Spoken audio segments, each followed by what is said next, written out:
much for joining us. Just time for a quick recap of the week, and it was a busy one for the president, who spent seemingly the entire week desperately trying to prove that he was in the right when he claimed that last Sunday, Alabama was among the states most likely to be hit by Hurricane Dorian, an effort that involved more than 10 tweets and this incredible moment.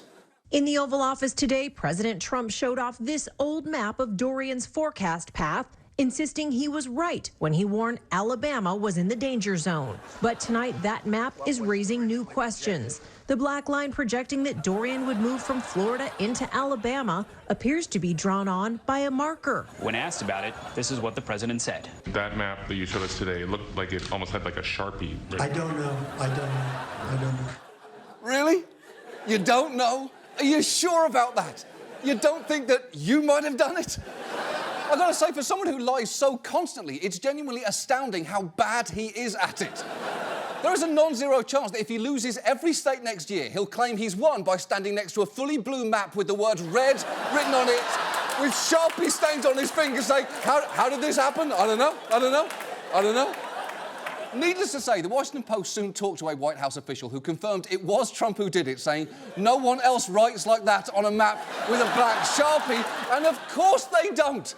Trump is notorious for using Sharpies to fix things he doesn't like. In fact, and this is completely true, years ago, one of our writers wrote a blog post about him for Vanity Fair, and he printed it out and sent it to her boss like this, with notes all over it, including annotating the photo of him with bad picture, no surprise, and this is my favourite part, circling her name and writing next to it, bad writer.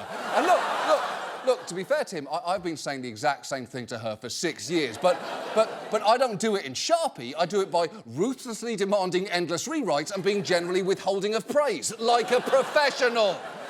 But instead of getting sucked into that wormhole, let's turn to the UK now and their Prime Minister, Boris Johnson. If you want to make one at home, the recipe is simply boil one clown. It was a chaotic week for Boris. You may recall the deadline for Britain to leave the EU is less than 8 weeks away, and his main tactic in trying to secure a better deal is to threaten a no-deal Brexit, which could destabilise Europe and seriously damage the UK. So, Parliament stepped in this week, holding a sequence of votes to prevent that from happening. Boris's first major defeat came on Tuesday, and if you listen closely after the vote tally is announced here, one MP pretty accurately summed the whole situation up. The ayes to the right, 328. The noes to the left, 301.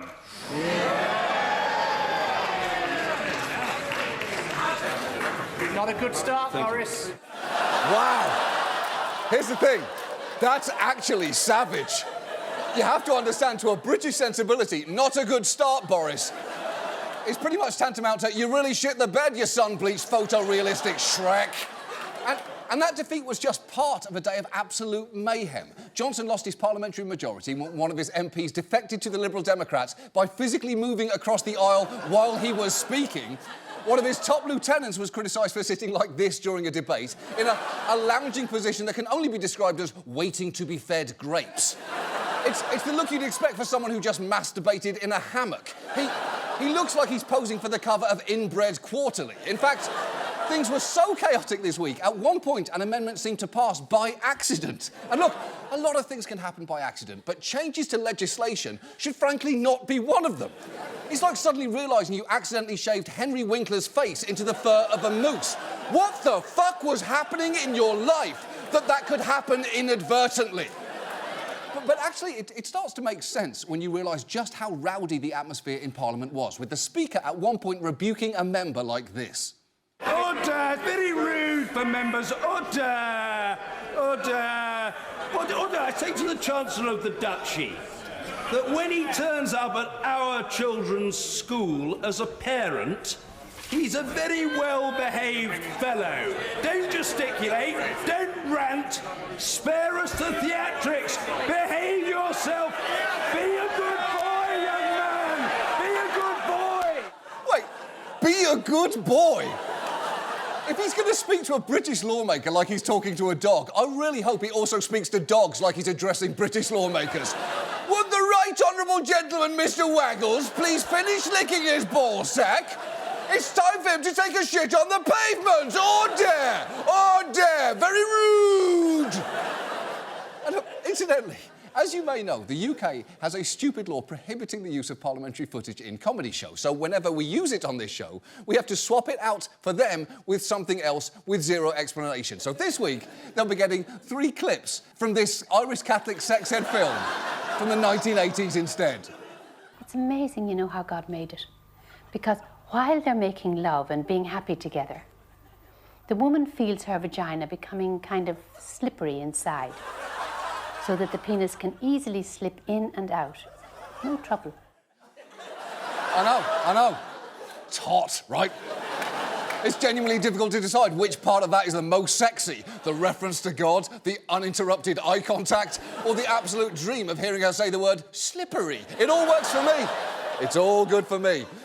And the thing is, we're still just scratching the surface of Boris's week, because with his own party in open rebellion, he took revenge by expelling 21 of his own MPs, one of whom was Winston Churchill's grandson. And that wasn't all. More members then resigned in protest, even this guy, who is Boris's own brother. Joe Johnson must be the first minister to resign to spend less time with his family. Joe Johnson tweeted, "In recent weeks, I've been torn between family loyalty and the national interest. It's an unresolvable tension and time for others to take on my roles as MP and minister. #over and out." Holy shit! I honestly don't know what's worse there, betraying your Prime Minister brother because you think supporting him might be against the national interest, or doing it with a hashtag. Look, I'm not saying I'm against hashtags, I'm just saying over and out is lazy when he had so many better options at his disposal. How about #Bojo's bro Jojo says no more? Or #Bojo to Jojo, oh no, say it ain't so-so. Or #citing FOMO, Jojo goes no mo Bojo. Or just #hotter brother wisely abandoned sloppy idiot. But wait, because it gets one step crazier here. Because while Parliament has now passed that bill forcing Boris to ask the EU for a Brexit delay if a deal can't be reached, he's indicated he may ignore that, which could trigger a legal and constitutional crisis. And with the Brexit deadline at the end of next month, Boris now suddenly wants an election. And if he can't get Parliament to give him one on his terms, he may, and this is true, call a no-confidence vote in himself. It was a week so absurd. I think this commentator may have actually summed it up best. Nobody alive has lived through this kind of collapse of the way that governments operate. I still think we're going to see a general election, but, you know, I can't be 100% certain of that, as I can hardly be certain about anything in politics. To reiterate, chaos. Look, English me is right. I mean, he missed the memo about losing the bangs, but he's right. To recap here, we are no closer to a safe Brexit resolution than we were 3 years ago. There's discord in Boris's party, the wrong Johnson resigned, Boris is about to suspend Parliament, and no one knows what the fuck is going to happen next. All of which is really just a long way of saying, not a good start, Boris. Not a good start. And now, this.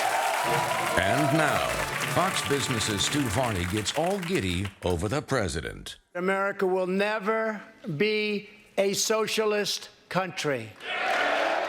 Don't you love it?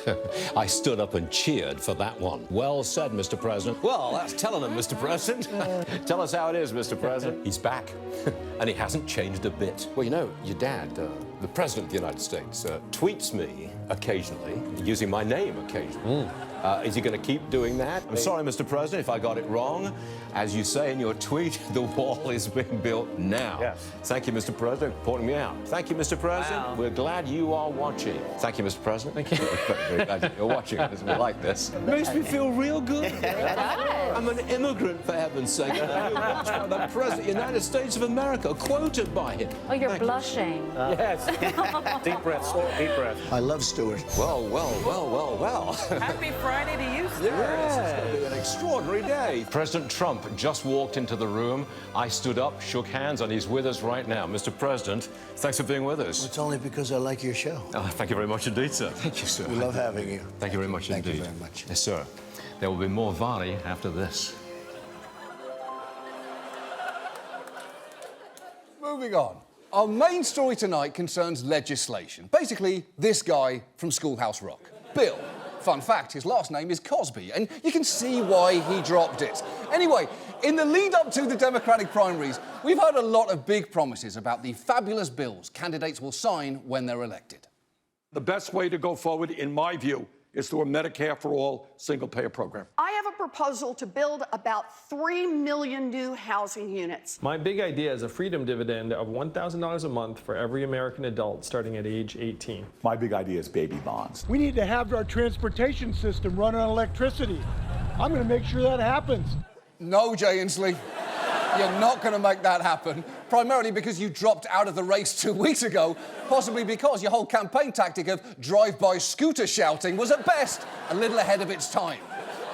The problem is, as appealing as many of those ideas sound, none are likely to happen, even if a Democrat wins, because they'd have to go through the Senate. And you know the Senate is the country's second most influential body after Dwayne "The Rock" Johnson's.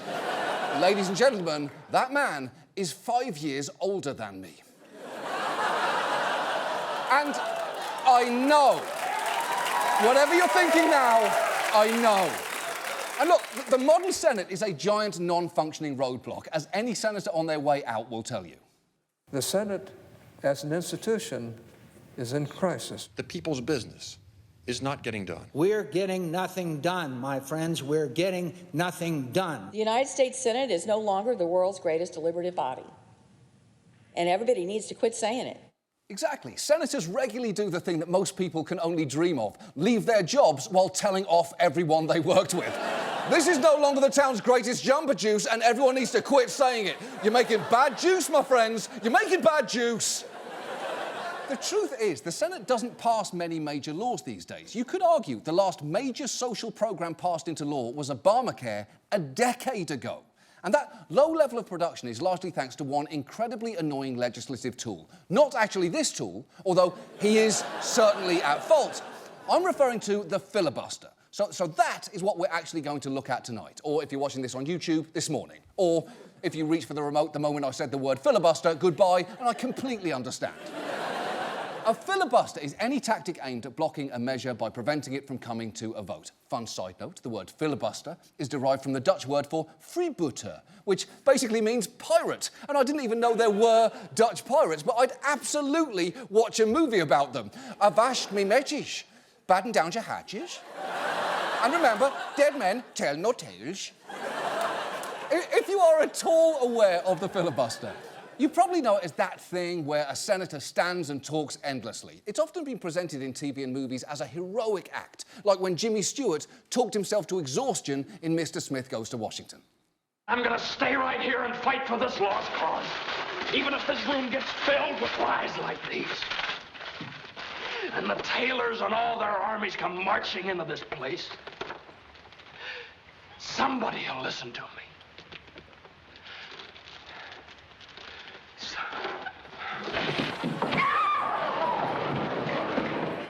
He was a bad actor. I mean, they were all pretty bad back then, but he was especially bad. The thing is, that movie made the filibuster seem like a good idea. Just like how The Wizard of Oz made going on a trip with a furry, a vagrant, and an axe-wielding robot seem like a good idea, but in real life, it's only a good idea if you know them. But the modern filibuster is nothing like the Jimmy Stewart version. It's become an overused tool of obstruction, and in practical terms, it essentially means that a simple majority of 51 votes isn't nearly enough to pass legislation. If you don't get 60 votes for a bill, it's dead. Which means, theoretically, senators from the 21 least populated states, representing just 11% of Americans, could overrule everyone else, which seems pretty extreme. So, to quote everyone who's ever sat in a bathroom stall with a 3-inch gap in the door, why on earth was it designed this way? Well, people often claim that it goes back to the founding of the country. It's an argument that runs like this. You may wonder why the Senate has this 60-vote rule when it's a straight majority rule in the House. Well, the answer is that the founders meant it that way. The Senate was designed to be the cooling saucer where the two parties were forced to work together, and hence that 60-vote threshold. Okay, so there's a few things to know about that, and the first thing is that it is not true. There is nothing about a 60-vote threshold for legislation in the Constitution, nothing about it in the Federalist Papers, nothing in Jefferson's private letters, and nothing skillfully wrapped by Alexander Hamilton to the delight of everyone within earshot. In fact, some historians say the filibuster was created by mistake, and even then, the first one didn't take place until 1837, so it was categorically not part of the founders' original vision. It's like claiming the day Alexander Graham Bell invented the telephone, he also sent the first dick pic. No, he didn't. That development came much later, 2 weeks later.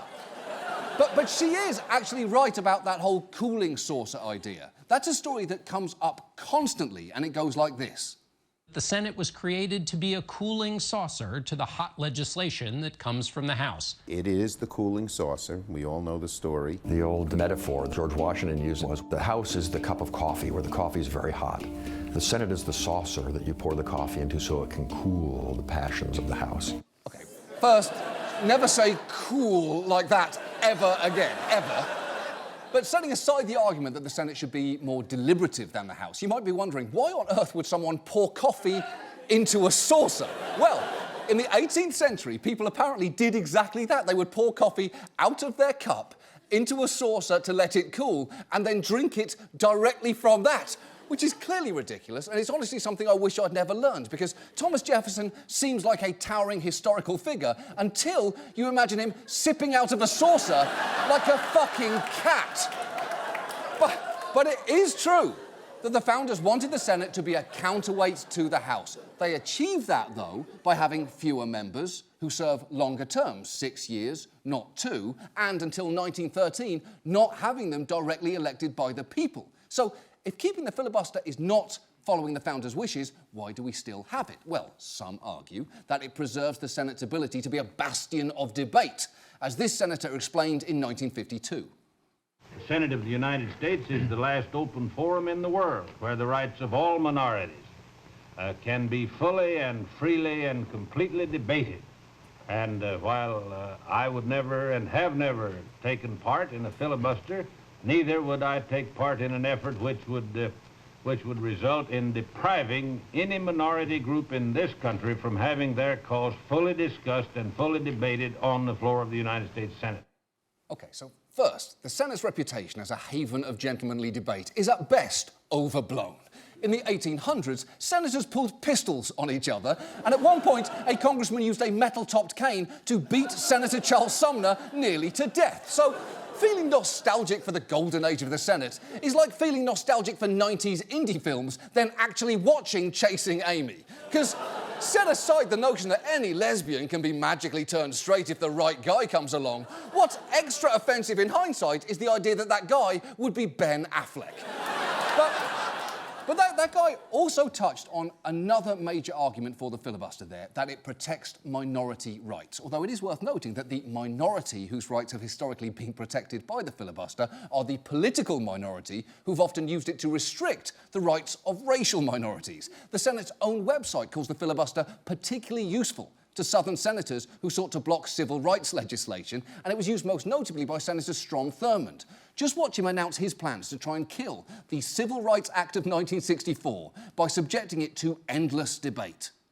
It will be the aim of our small band of Southern senators to make certain that every facet of this legislation is discussed, considered, and expanded at great length, even indefinitely, if necessary. Exactly. He just gave the game away there. He wanted to debate it indefinitely. His goal wasn't to consider every aspect of the bill. His goal was to kill it. He's like a 5-year-old saying, I shall pull the legs off this bug so that every facet of it may be discussed and considered at great length. No, that little psycho just wants to watch a bug die. And Thurmond knew just how obstructive a filibuster could be. In 1957, he stalled another civil rights bill by speaking for a still record 24 hours and 18 minutes straight, while, according to some accounts, he had his aide wait in the cloakroom with a pail so he could relieve himself while still keeping a foot on the Senate floor. And it's almost impressive to take a morally disgusting act and somehow make it physically disgusting too. It's like if Hitler had delivered all his speeches while publicly clipping his toenails. Now, modern filibusters actually no longer contain the David Blaine-esque feat of endurance element, and that is because in the 70s, in the interests of efficiency, senators agreed to no longer require talking filibusters, you know, in the style of Mr. Smith goes to Washington or Mr. Thurmond goes to the bathroom in a bucket. Instead, now, if you just signal your intent to filibuster and have 41 votes on your side, a bill is doomed. Which is not to say that senators don't still sometimes choose to stand and talk for hours. It's just that when they do, it's often a publicity stunt or a protest, like when Chris Murphy spoke for 15 hours to draw attention to gun control, or Rand Paul filibustered Obama's nominee for CIA director for 13 hours, pausing only to eat fun-sized candy with spectacular incompetence. Which had previously brought a challenge in federal court to the legality of the authorization to target al-Awlaki in Yemen, released the following statement. How on earth are you eating something so small that badly? I mean, it didn't even present the challenge of a regular candy bar. We've all gotten into the quagmire of a normal-sized Milky Way and not been able to get out until everything we know and love is covered in caramel. We've all been there. But that was fun size. It should have been easy. Although I will say this, at least Rand Paul stayed on topic, unlike when Ted Cruz filibustered against Obamacare. And when you watch this, remember, the stated argument for this tactic is it is supposed to be a vital means of facilitating a full and robust debate. I do not like green eggs and ham. I do not like them. Sam, I am. Would you like them in a house? Would you like them with a mouse? I do not like them in a house. I do not like them with a mouse. I do not like them here or there. I do not like them anywhere. I do not like that man, Ted Cruz. I do not like his far-right views. I do not like his stupid chin. I do not like his smarmy grin. I do not like him with a beard. I do not like him freshly sheared. I do not like Ted Cruz at all. That man, Ted Cruz, can suck my balls. But again,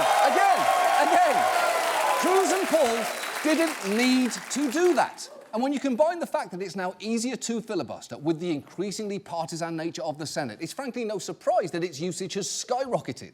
If you look at the number of cloture votes, which is a good way to measure filibuster use, the number during Eisenhower's term here was 2. Whereas in Obama's 8 years here, there were 506, which kind of undercuts the final argument made in favour of the filibuster, that it encourages bipartisanship. That if you have to get 60 votes to end debate on a bill, the parties will just have to work together. But the reality there is that is simply not happening.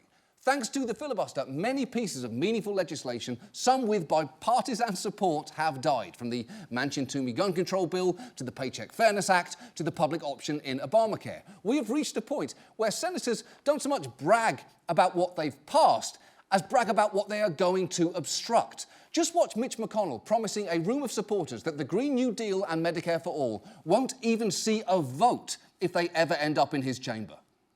None of those things are going to pass the Senate. They won't even be voted on.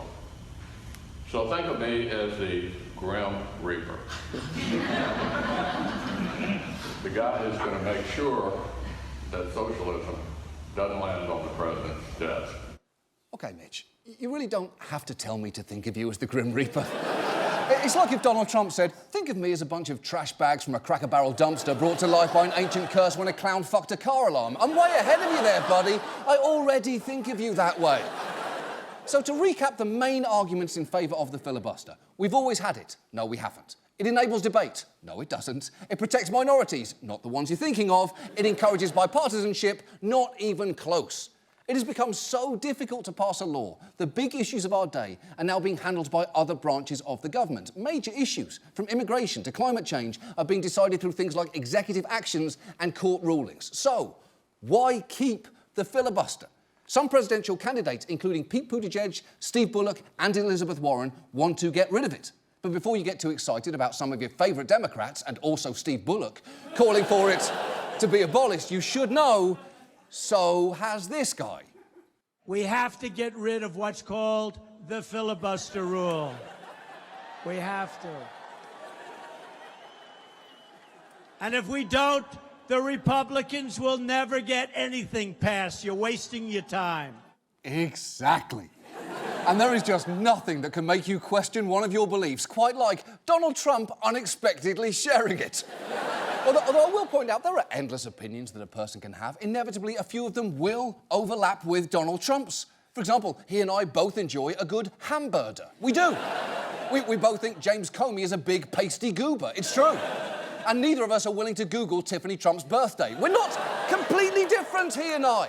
But the fact that Donald Trump is in favour of ending the filibuster is a good reminder of the serious risk here. The side you agree with won't always be in power. Abolishing the filibuster would make it easier for everyone to do things, including people you might not agree with. And there have been hard lessons in this regard recently. It used to be possible to filibuster judicial nominations. That was rolled back, even for the Supreme Court. And one consequence was last year's 50-48 confirmation of Justice Sourpuss J. Boofs-a-lot. So look, this is undeniably a gamble, and you may well feel that it's just too risky. But personally, I have come around to thinking that it is a risk worth taking. The Senate is supposed to address America's problems, and the filibuster is making it basically impossible for them to do that. And some have suggested merely reforming it, maybe going back to forcing senators to pay a physical price and stand and talk for hours again. But as we have seen, some senators are more than happy to do that, even if they don't have to. And do you really want to hear more of Ted Cruz creepily reading you bedtime stories? Or watch Rand Paul battle fun-sized candy to a drawer? No, you don't. So that is why I'm arguing, despite the risk, that we should get rid of the filibuster. And frankly, what better way for me to do that than with the exact kind of big, stupid speech that I hate? So please, come with me as I filibuster the filibuster. And to be clear, I'm not going to talk for 15 hours. One, it's completely unnecessary, and two, it sounds hard and we only have a minute left of this show. So I'll just do the only part of a filibuster that anyone remembers anyway. Here's the beginning part where I'm lucid and on topic, and I say, the filibuster has made the Senate completely unable to perform its duties, and something has to be done, my friends. Something has to be done. Now let's jump to the fun part where I somehow fail at eating junk food, which is why I bought this big plastic candy cane full of M&Ms. How is this so difficult? Don't help me! Don't help me! I can do this on my own! It's harder than it looks! And now, let's cut straight to the part where I make an important point while also urinating into a bucket. So, that's better. The point here is, my friends, the more you learn about the filibuster, the more it appears to be a historical mistake that's not serving us well today. Hold on. Don't look at me. Nobody look at me. There she goes. And while it is good, yes, to give the minority party a voice in the Senate, it should not come at the cost of getting anything done. And now, let's jump forward 15 hours to my final exhausted point, because what I'm essentially saying here is requiring bills to have 60 votes is like pouring coffee out of a perfectly good cup into a saucer and then lapping it up like a cat. Sure, people used to think it was a good idea, yes. But at some point, someone needs to ask, does this make sense? Or is it actually incredibly fucking stupid? That is our show. Thank you so much for watching. See you next week. This is the part where my voice gives out and I collapse. Good night.